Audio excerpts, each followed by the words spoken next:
তাকে অর্ডার করেন, উতলু মা উহিয়া ইলাইকা মিনাল কিতাব, আমার হাবিব আপনার উপর যা নাজিল করেছে এটা তেলাওয়াত করুন, এটা তেলাওয়াত করুন। তাহলে আমাদেরকে তেলাওয়াত করতে হবে। এখন আমরা যারা তেলাওয়াত করি এর জন্য লাভ কি? বিশ্বনবী বলেন যদি কেউ তেলাওয়াত করে কিভাবে করবে?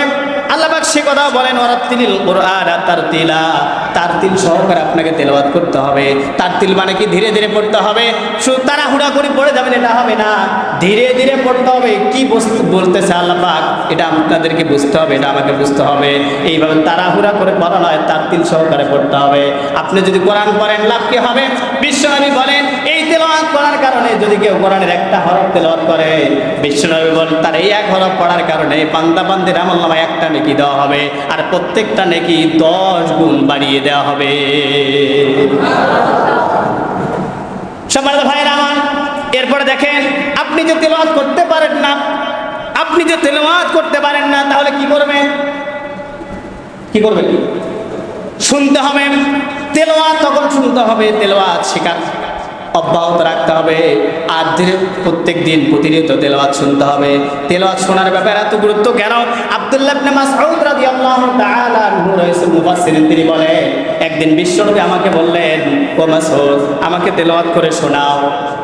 আব্দুল্লাহ মাসউদ প্রশ্ন করলেন, ইয়া রাসূলুল্লাহ, ইয়া হাবিবাল্লাহ, আপনার উপর তো কোরআনুল কারীম নাযিল হয়েছে, আমি কেমন করে আপনাকে তেলাওয়াত করে শোনাবো? কি করে সম্ভব এটা? আপনার উপর তো কোরআন নাযিল হয়েছে।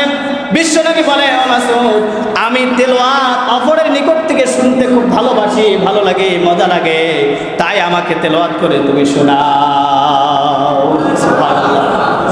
চিন্তা করেন যার উপর কোরআন নাযিল হয়েছে তিনি বলতেছেন তেলাওয়াত করে আমাকে শোনাও, কিন্তু আমরা এই শোনাও শুনি না, শুধু শুনি গান আর সিনেমায় শুধু শুনি, আর কিচ্ছু শুনি না। ঠিক না? ঠিক না? এই ধারে কাছে আমাদের নাই। আপনি এটা না শুনে ওই সময়টুকু তেলাওয়াত শুনে, তেলাওয়াত শুনে লাভ আছে না? লাভ আছে না? নাই। কি লাভ হবে? কোরআন থেকে আসেন। কি লাভ হবে?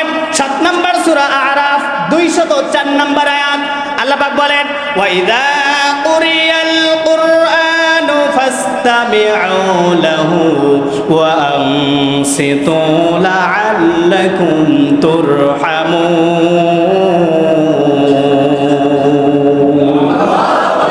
আল্লাহ পাক বলেন যখন তোমাদের সামনে কোরআন তেলাওয়াত করা হয়, ফাসতামিউ মনোযোগ সহকারে শোনো, মনোযোগ সহকারে, মনোযোগ সহকারে, এদিক সেদিক নয়।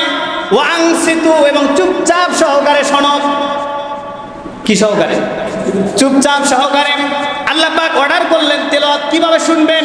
যখন তেলাওয়াত করা হয়, যেখানে কোরআন তেলাওয়াত করা হয়, কোরআনের আলোচনা করা হয়, যেখানে তাফসীর পেশ করা হয়, দার্স দেওয়া হয়, ওই জায়গায় পারস্পরিক কোনো কথা নয়, এদিক সেদিক তাকানো নয়, চুপচাপ সহকারে এবং মনোযোগ সহকারে তোমাকে কোরআন তেলাওয়াত শুনতে হবে। কে বলছেন? আল্লাহ। হয় না? আরেকটু জোরে বলেন। তাহলে কোরআন তেলাওয়াতের সময় কথা বলা যাবে? আরেকটু জোরে বলেন। যারা বলেন এখান থেকে শিক্ষা নেবেন, আমরা কথা বলবো না, কোরআন তেলাওয়াত যেখানে হয় কথা বলা যাবে না। কেন এই অভ্যাসটা ছিল আবু জেহেলের? বিশ্বনবী যখন কোরআন তেলাওয়াত করতেন তারা ওই জায়গায় হাততালি দিতেন, গন্ডগোল করতেন, যাতে করে সাহাবীরা তেলাওয়াত মনোযোগ সহকারে শুনতে না পারে। এই চরিত্র যদি আপনার ভিতরেও আসে তাহলে বুঝতে হবে আবু জেহেলের চরিত্র আর আপনার চরিত্রের মধ্যে কোনো তফাৎ না।